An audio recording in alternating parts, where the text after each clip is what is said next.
মেসির জন্য পাওলো দিবালার কপাল পুড়ে। হ্যাঁ বন্ধুরা, আপনারা ঠিকই শুনেছেন।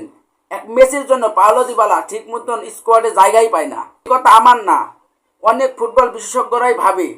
কারণ মেসি যে ফরম্যাটে খেলে একই ফরম্যাটে খেলে পাওলো দিবালা, এই কারণে পাওলো দিবালা ঠিক মতন স্কোয়াডে জায়গা পায় না। বর্তমানে পাওলো দিবালার সারা বিশ্বে ফ্যান ফলোয়ার কিন্তু অনেক। তারপরও পাওলো দিবালা যে একেবারে খারাপ খেলোয়াড় তাও না, পাওলো দিবালা কিন্তু একটা সেরা খেলোয়াড়। আমরা ভেবেছিলাম যে 2022 সালের বিশ্বকাপ খেলে লিওনেল মেসি অবসরে যাবে, কিন্তু মেসি তা করছে না। মেসি কিন্তু বলেছিল 2022 সালের বিশ্বকাপ খেলে আর খেলবেন না, কিন্তু মেসি সেই কথা থেকে সরে এসেছে।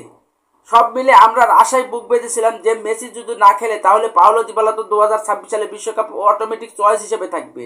কিন্তু আর্জেন্টিনার যেগুলো এখন বিশ্বকাপের প্রীতি ম্যাচে এগুলো রয়েছে, এগুলো ম্যাচেও কিন্তু পাওলো দিবালা জায়গা পাচ্ছেন না, কারণ মেসি খেলবে। আর মেসি খেলা মানে পাওলো দিবালার দরকার নেই, পাওলো দিবালা খেলে মেসিরও দরকার নেই, কারণ একই ফরম্যাটে দুজন খেলে।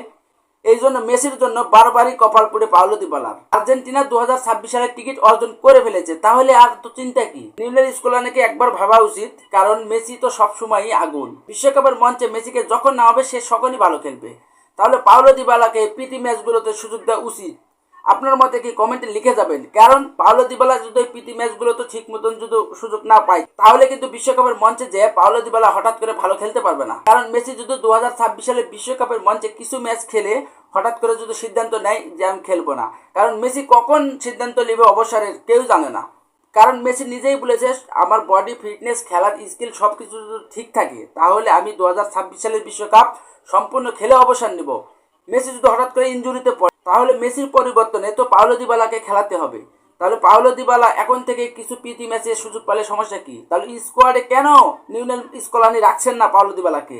আমার মতে কারা কারা একমত বা আপনার মতে কি আসে অবশ্যই কমেন্টে লিখে যাবেন।